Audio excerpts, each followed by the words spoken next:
Now that the news has sunk in that Hartford has decided to abandon its annuity business, industry groups and advisors say the action will have a negligible impact on annuity sales going forward. What it could mean, however, is that advisors and their clients must take a closer look at the financial strength of the company behind the annuity. My guest is Stan Haithcock. He's also known as Stan the Annuity Man. He is considered an expert in the annuity industry. Stan, it's a pleasure. Welcome back. It's great to be here.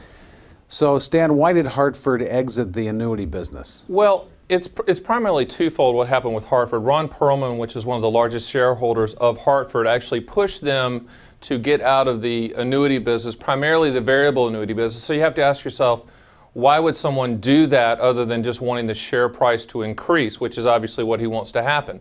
But the reason the share price will increase when you get out of the annuity business, primarily the variable annuity business, is because of the risk inherent within a variable annuity contract.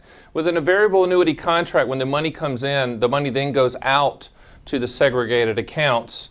In English, that's mutual funds. It goes into a mutual fund type format.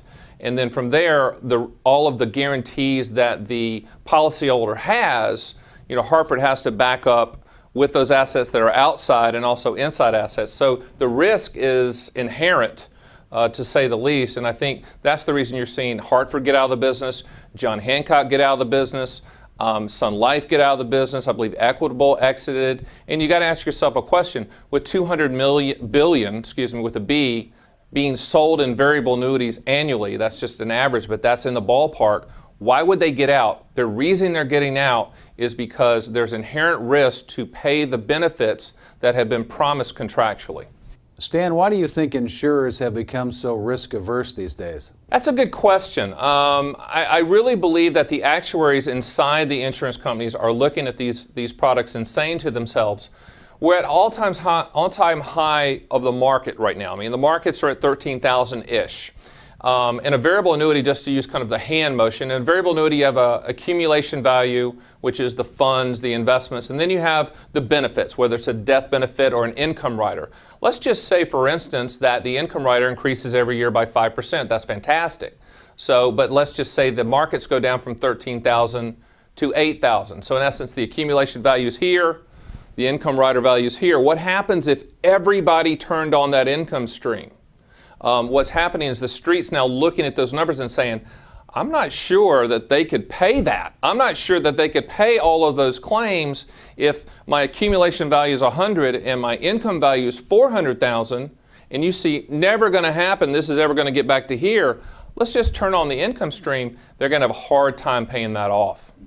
So Stan, Hartford exits at a time when the demand for retirement products is increasing. What does this say about the industry in general right now? I think the industry can adapt to that by offering products that have less in fees. I think one of the things with variable annuities and even some of the fixed index products, they need to look at the fees. They need to make it more customer friendly. I think at the end of the day, all of the products that are out there now and that are coming are going to have to address inflation. That's the gorilla in the room, and it's going to have to address some type of transfer of risk, lifetime income stream payment that you and your wife or you and your spouse can never outlive. I think that's what's going to happen.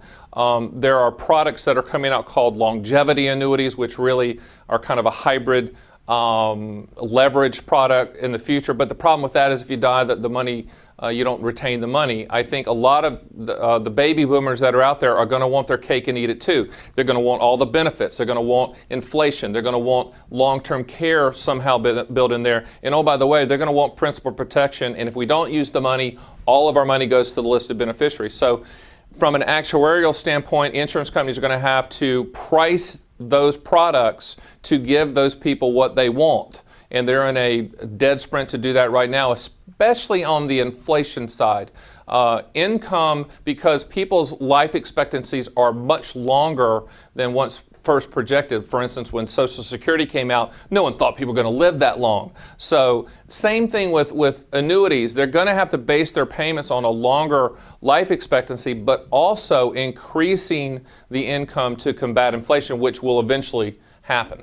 Stan, finally, do you think annuity sales will remain strong in the coming years? Whether they're called annuities or not is, I think you're going to see a lot of hybrid products come out. You're seeing some things happen in the industry that aren't even using the word annuities. But I think what's going to happen is there's going to be a clamoring for what I call transfer of risk.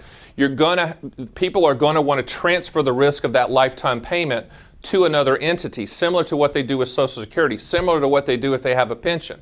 Now, there's non-annuity type products that they're called standalone lifetime income riders. SALIR is kind of the acronym. And those are new products that advisors are attaching to, say, a managed money portfolio of stocks and bonds that they can then have an income rider attached that is not in an annuity format. There are some pretty innovative thoughts going on to give the person the flexibility that they want if they don't want an annuity, but yet provide that lifetime income transfer of risk that people are clamoring for. All right, Stan, great information. Thank you. Thank you. My guest has been Stan the Annuity Man, and you're watching Annuity News Now.